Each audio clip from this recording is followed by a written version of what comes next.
Hi guys, my name's Sophie. I'm basically going to talk about my my thyroid cancer story. I've been thinking about it the last couple of days, more than normal, and it occurred to me that I haven't actually told very many people or made very many people aware of what happens when you go through thyroid cancer and the things that are involved, the tests, or even how it made me feel. It's not something I discussed with anyone. It was a bit hard for me to tell anyone how I felt, even family. So basically I had my daughter at the end of 2014, just after Christmas, and when she was about 5 weeks old, so that early February time, that's when I first noticed the lump. I didn't think anything of it because I wasn't sure what was normal. It wasn't an overly big lump, it was just sort of like, I don't know, just like a little bump, I guess. So I didn't think anything of it, so I didn't go to the doctors and I didn't tell anyone, I just dismissed it. Silly to do, right? Yeah, I know. So about a month later, I mentioned it to my partner and he mentioned it to his mum. She told me it wasn't normal and that I really should go to the doctors and get it checked out just in case. So I went to the doctors, he felt my neck, he felt the lump, and he sent me for a blood test, which I had at the end of March.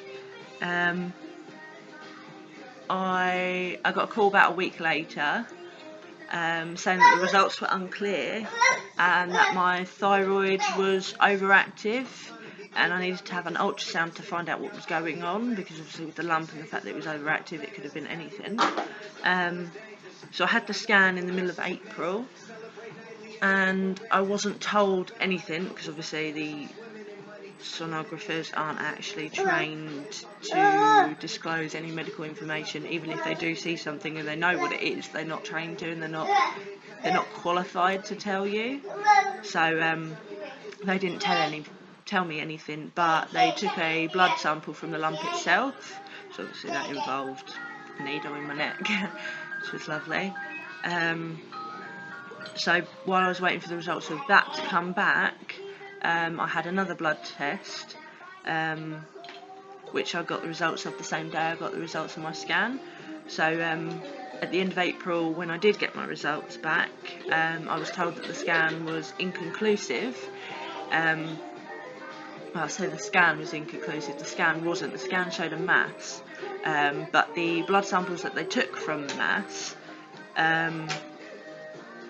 they were inconclusive. It was too much blood and not enough cells, so they wanted me to have another scan, which included a biopsy and then a CT scan to follow up to see if the mass was my thyroid or whether it was on my thyroid.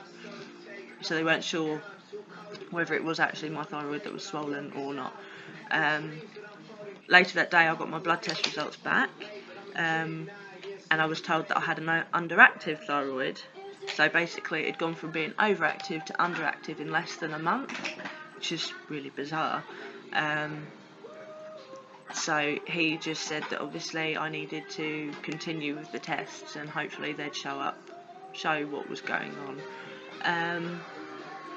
So then at the beginning of May I had my ultrasound and my biopsy. The biopsy included an anaesthetic to numb the area that they wanted to cut, because they needed to make a small incision so that the needle could get where it needed to go to get a tissue sample, so then obviously they could find out what was going on. By this point I already had a feeling it was worse than they were making it out it was. I had a feeling, I just kept thinking cancer. I didn't want to think it was cancer. I mean, I was 22 years old. Who wants cancer at all, let alone at 22? I mean, I knew I wasn't fine, and everyone was saying that I would be fine and that it was probably nothing too major to worry about, but I didn't believe them because obviously I guess I sort of already knew, even if the doctors didn't tell me, and even if the results hadn't come back, that it was that.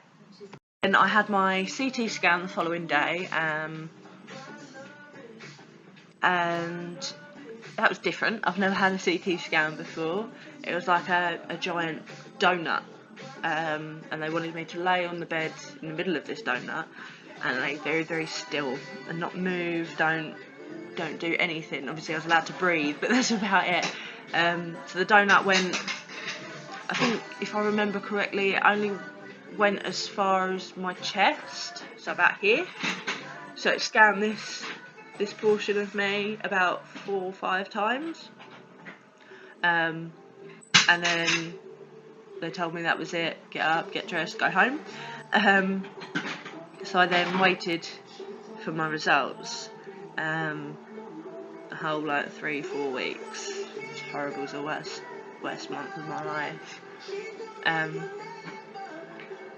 So then I got a letter through to say I had an appointment at the end of May, and I'm sitting in the hospital with my partner and our daughter, and I'd already said to him about 4 times that day, I know it's cancer, I just know it's cancer.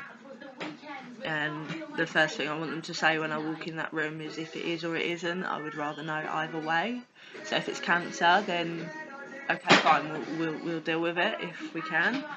And if it's not, then brilliant, what is it? So then when they finally called me in, my heart was racing. I was nervous, scared.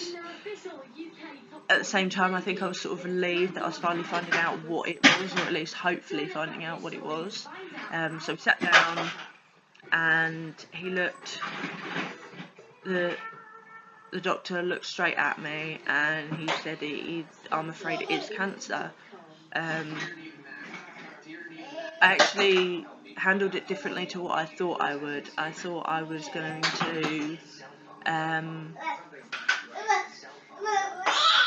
to be okay, a lot stronger. I just straight away, I suppose I went into denial. I'm not sure. I didn't feel a lot. I didn't say anything. I didn't know what to say. I didn't know what not to say. I didn't know what I was meant to be feeling. All I know is that I had cancer, thyroid cancer, at the age of 22, and my daughter by this point was only 6 months old. I had cancer.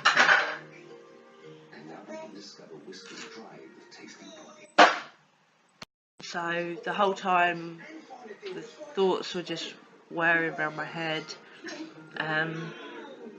I couldn't really think about what was going to happen, but the whole time that I was thinking or trying to get my thoughts straight, the consultant, surgeon, whatever you want to call him, he was talking. He said that I needed to have an operation to remove to remove my thyroid, basically, and that would result in a long scar. Okay, I thought, brilliant. Okay, well, I've had a scar before when I had my appendix out. It's like this big, but when he said long scar, he meant really long scar. I mean, I'd actually looked up a few people that had thyroid cancer, and their scars were literally like the size of my appendix scar, literally just like along the base of their neck. So I thought, well, that's what I'm going to end up with if they take it out. That's fine. I can deal with that, I guess. I mean, a scar's a scar at the end of the day. He also told me I would need to have radioiodine treatment. I had no idea what that was. I was told it was a form of radiotherapy, but that's as far as they went into it, because obviously the operation was first. that day is still very vivid in my mind. I can still picture that entire room. I can still see the look on the consultant's face and the assistant's face. I don't think that's a memory I will ever forget, no matter how old I get. And no matter how long ago it was now, I will always remember that day. And I think I was even told that he is the best of the best for those types of operations, and I wasn't as comforted or relieved by that statement as I should have been. As far as I was concerned, I didn't care. As long as he got it out, and he got it out how he was supposed to, I was quite happy. Anyway, so after he'd said his piece, his assistant took us into a side room, and she explained that what I had was actually called papillary thyroid carcinoma. It's not an aggressive cancer, and she said that if I got to choose which cancer to get, that'd be one of the best ones. I'll go into that another time, as irritated as that statement might be, and that will probably upset quite a few people. That is what I was told. I don't believe it, because cancer is cancer, but again, getting off subject, I'll go into that another time. I was told it was easy to treat and that I wouldn't need chemo. By this point, I'd already shut everything away. I'd shut all my emotions away. I refused to feel. I'd already cried by this point. I couldn't feel anymore. There's only so much anybody can take, and I think I'd well and truly met my limit that day. So when we left the hospital, I felt nothing. Obviously, I told my family and my partner's family, because we're very close, exactly what it was and what they were going to do. Saying it out loud was a lot harder than I thought it was going to be. It just felt like one massive nightmare.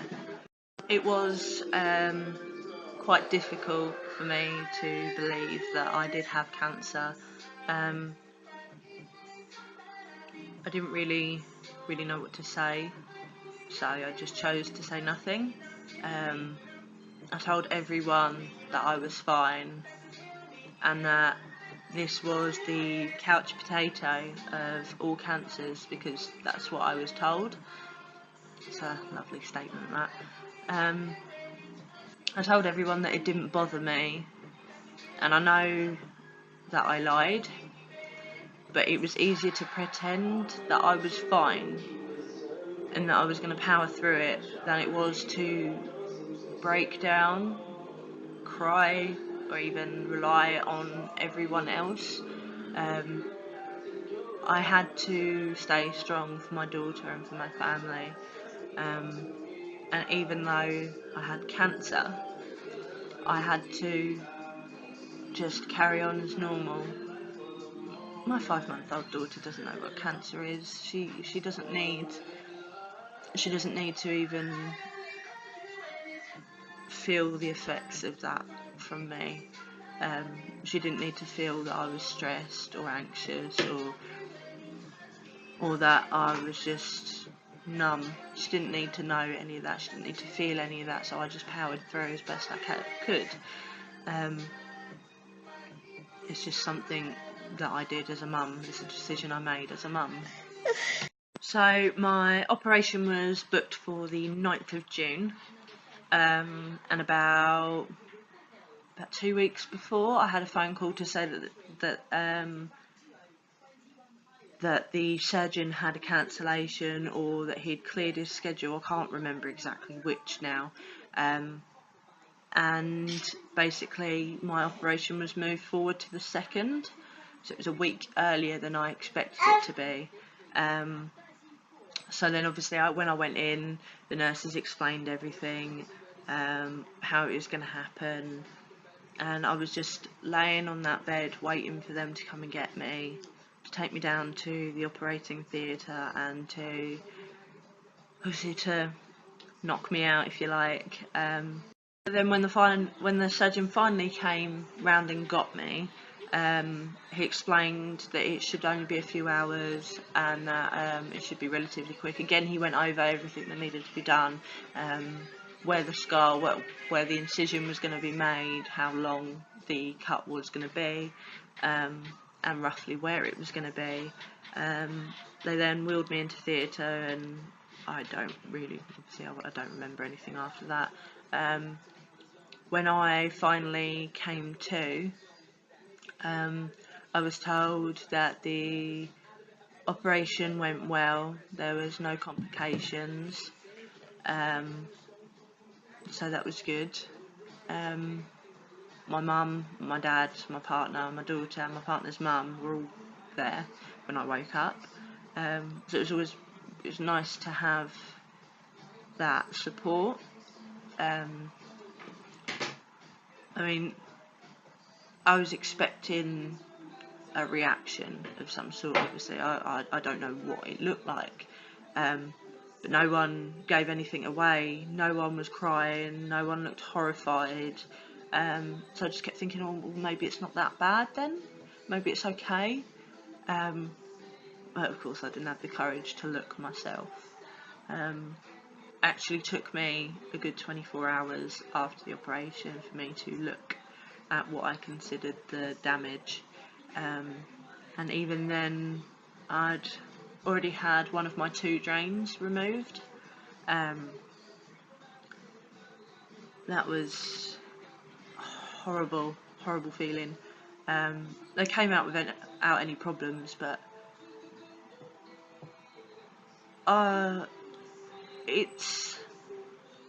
they weren't comfortable anyway. They were actually quite itchy, but seeing a tube that long coming out of your chest is quite scary.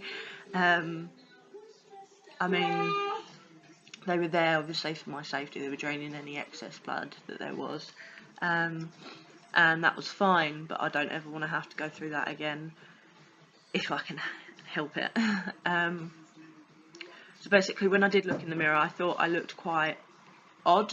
I was too pale, more pale than normal. I looked very, very tired. More tired than I had been. Obviously, I had my little girl 6 months ago. So I know what tired is, but that kind of tired was different. I was like almost broken.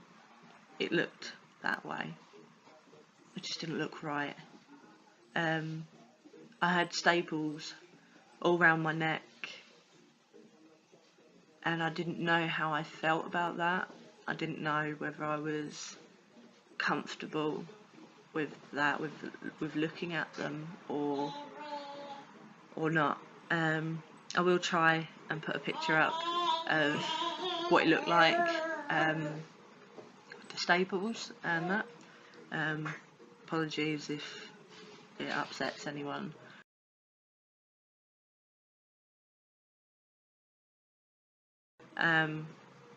So then on the 3rd day, that morning, I had my 2nd drain removed, and I was told that I could then go home. Basically, when I didn't actually get to go home, because my partner and I had just moved into our own place shortly before my operation, so obviously I was going to need help with anything that I wasn't able to do. So I stayed at my in-laws for a few days until I was used to moving about a bit more. So my mother-in-law had my daughter, because obviously I wasn't able to pick her up from the ground, because no heavy lifting, things like that. So I had to take it easy. It was easier than I thought, apart from the fact that I couldn't turn my head properly. and that I couldn't pick up anything too heavy. It was actually quite easy to live with. I was able to do pretty much everything, and if my daughter was sitting on me or sitting next to me, I was able to pick her up perfectly fine, and I was able to change her nappies and do what I had to do, because that was the only thing that I was worried about, was that I wasn't going to be able to be a mum, a proper mum, for a week or however long it took me to be able to move properly. But I was actually able to, which made it easier for me, because I didn't want anybody else to have to look after her. It was my job, even if I had just had an operation.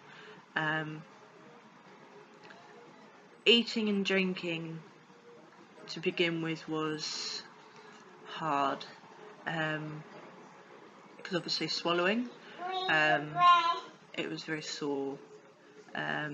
I'm not sure whether that was because they had the breathing tube down my throat when I was under during the operation, or whether it's just because of where the operation was. I think it might have been a mixture of the two, but yogurt, ice cream, soup, water was pretty much all I could manage for the first couple of days, and even that was difficult. So to anyone that is going through it, just give yourself time, it does get better. Keep working your way up to the actual food. Obviously start slow on the liquidized stuff, or that sort of thing, you know what I mean, and then work your way up to the softer foods and go from there. It does get easier with each day.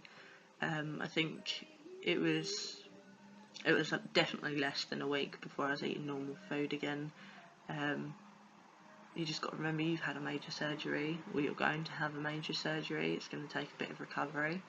But apart from that, that's all the advice I can give food-wise after the op. So a week after I left hospital, I had the staples removed at the doctor's. Again, I'll try and put a picture up of what it looked like after I had them out.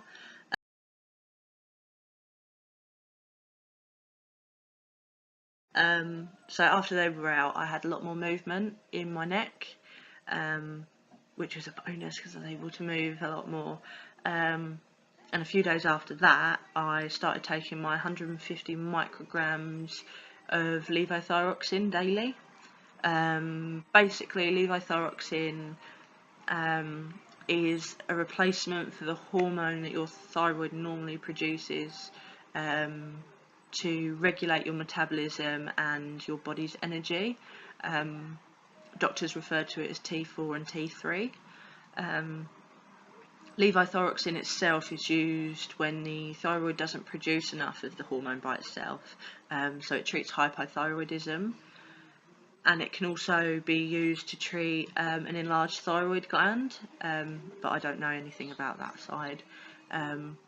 So obviously, because I have no thyroid, I'm classed as having hypothyroidism, which is an underactive thyroid. So without my levothyroxine, my metabolism would be incredibly sluggish and very slow. I would gain weight. It'd be incredibly difficult for me to lose weight. And basically my energy levels would be virtually non-existent. I'd be tired all the time. So obviously me taking this every day is keeping me going, it's keeping me functioning. At this point, no one actually knew if the operation had removed all of the cancerous cells. I still had to have radiotherapy just to kill any remaining cancerous cells. All I knew at this point was that I no longer had a thyroid gland, and I was missing 20 lymph nodes in my neck, because the thyroid had actually spread to a few. According to the test results which I got back after my operation, they removed 20 of my lymph nodes and 12 of them were cancerous. So they removed 8 extra just in case, but even so, it's over half of the lymph nodes that they removed were cancerous. So that was lucky. So a month after I had my operation, I had a follow-up appointment where they felt around my neck. They asked me how I was feeling. They checked out all the bruising, because obviously you're going to bruise. They told me that everything seemed to be fine. I was healing well. My body's adjusted to the levothyroxine fine. And they told me I'd then have another appointment with a consultant to discuss my radioiodine treatment, which they refer to as I-131, I think it is. I was told that it would involve staying in hospital for a few days in an isolated room, because when you have radioiodine treatment you can't actually be around anyone for long periods of times, especially children, because my body would contain high levels of radiation, which is dangerous at the best of times. So obviously being around my daughter was a big no-no after I had the iodine. So that was booked in for the end of July, and I had to make arrangements for my daughter for a week, as I wouldn't be able to take care of her after I left hospital, and obviously while I was in hospital I wouldn't be able to take care of her. So when I was in hospital, my partner took time off work to have her for a few days, and it was very lonely in the hospital. You're in a room all by yourself. It's like an apartment, like a flat, like a house, all crammed into one room. You have a washing machine, you have your own separate bathroom with a shower, you have a sink, kettle, microwave, your own bed, a TV, because obviously you're not allowed to leave that room, you're not allowed to roam around, and no one can come in with you, no one's allowed in. I could have visitors, but not the day that I went in, because that's the day that I took the radioiodine, which was a tablet about this big. And I still remember the container that it came out in. The doctor brought it in, and it was in a container about this big. And basically, the lid was about this thick of lead, just to try and contain the radiation from it. And he put a tube in the top and tipped the pill into it, and he said, once you take this, no one's allowed in today. You can have visitors tomorrow and the day after, but only for 15-minute slots. So obviously the radiation in that tablet, in that little pill, was quite high. I was told that it was quite a high dosage, and that it needed to be at least 800 by the day that it was 800 by the time that I left, because he gave me a 1400 dosage, and I don't know whether that was milligrams or what, but they just kept saying 14 and 1400. It was 1400, but they referred to it as 14, and it needed to be 800, so 8 the day that I left or less. And obviously drinking plenty and going to the toilet, that would get it out of my system quicker, because it came out in your saliva, in your urine and in your sweat. So obviously making yourself incredibly warm, drinking lots and lots and lots of fluids, and eating lots of sweets. They had a lot of boiled sweets to obviously produce saliva to get it out of your system quicker, to try and get it out of your body quicker. So the next morning, so the morning after I had the pill, they did a reading, and it was on, what was it on? It was on the morning after. They were at 9, so 900, so they only needed to drop another 100 for me to be able to go home the following day. And if they'd already dropped 500, then I think me going home when I was supposed to would be fine. It was actually a good sign, because the quicker that the radioiodine leaves your body, the more likely it is that it has no cancerous cells to attach to. It's either that or it's not gone where it's meant to, so it's not attaching to anything at all. So it could have gone one or two ways. They were fairly confident that it was because there was no cancerous cells. So on the third day, I think it was something like 600, so they let me go home, but I still had to keep my distance from my daughter. I was more okay with the adults. It wasn't a high enough level for it to affect adults the same way it does children.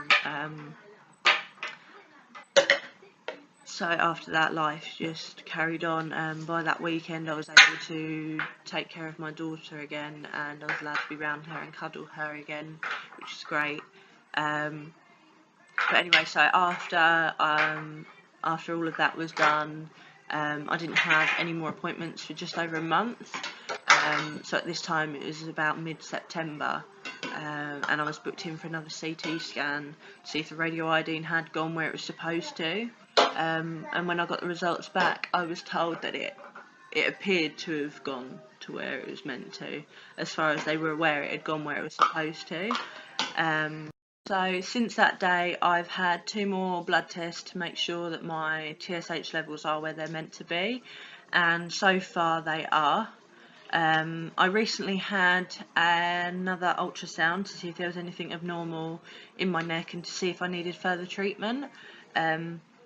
I've been told that they couldn't see anything out of the ordinary, but I'm still waiting for my thyroid globulin test results to come back, and until then I don't know if I need further treatment or not. So I'm still waiting for that. I have an appointment next month to hopefully find out what the results are and find out if I need to have more treatment or whether I can go to yearly checks. So I'll post here when I know. Fingers crossed I get the results that I'm looking for. Like I said, I'll let you know as soon as I know. I'll post here. I'm going to attach a link in the bio thing underneath to a website called Thyroidectomy. It's for thyroid cancer. It has a lot of people on there. I think it has some stories on there as well. Just support and advice on anything that you don't know. So thanks for listening, and I hope I've helped a little bit. If you have any questions, feel free to post a comment, and I'll get back to you when I can. Obviously I can't be on here all the time. I don't get a chance to check YouTube that often. I will try. So I guess that's it.